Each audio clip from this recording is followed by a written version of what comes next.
We're back this week for another edition of Fridays in the Field. This time we're near Waverly, Nebraska. As you can see, the corn is progressing well, also the soybeans. We hear comments from Andrew Neujahr, who's in his first year as a full-time farmer upon his graduation from the University of Nebraska-Lincoln. Looks good. We could, like every farmer says, we could always use a rain, but we're doing all right so far. Even on a hot June day, Andrew Neujahr says the 2018 growing season has progressed well. The 23-year-old is no stranger to the farm, but he is now officially full-time. I graduated from college in 2017. Came back to the family farm operation. We've got a corn and soybean farm. We do all rotated acres. Returning to the farm was an easy choice for Andrew, but he says there are barriers for beginning operators. There are also more decisions that need to be made. The biggest challenge is probably financial. Going to the bank, getting some loans, and then I've done all the manual labor and stuff before, but the decision making is probably a bigger thing that I haven't really thought about before. What seeds to buy, what chemicals to buy, who to buy them from, what fertilizers to put on. Andrew knew he'd be back on the farm at some point, but he wasn't positive how soon that day would come. What kick-started my decision to farm, my uncle decided to slow down a little bit with his acres. He still farms quite a bit, but he gave some of the acres that he and my dad rent together to me to give me a little start. Then I had another guy approach me in the community who wanted to focus on cattle. So I got a bulk of his acres. He saw an opportunity for a young guy to come back. And then I picked up some acres from a third guy who was running into a few health issues, was more than happy to help kickstart the next generation for farming.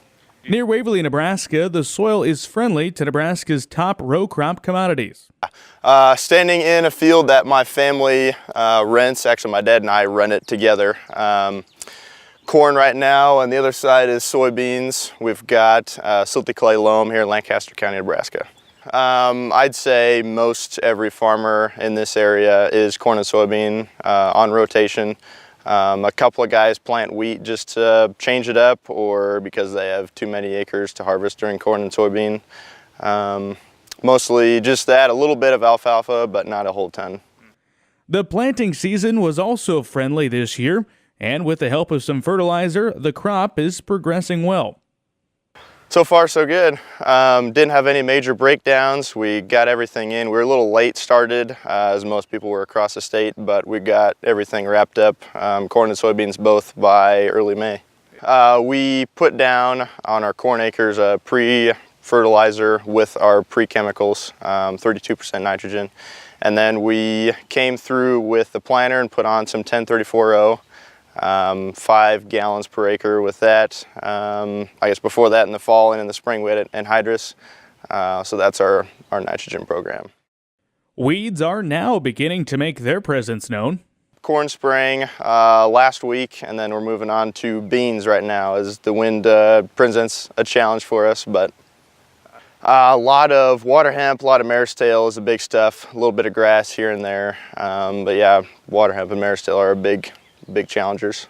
According to the U.S. climate data, the southeast portion of the state receives an annual rainfall of 28.94 inches. Our topsoil moisture is a little short. We've got a little bit underneath that's making those corn roots stretch way down, which will be really good for the plant.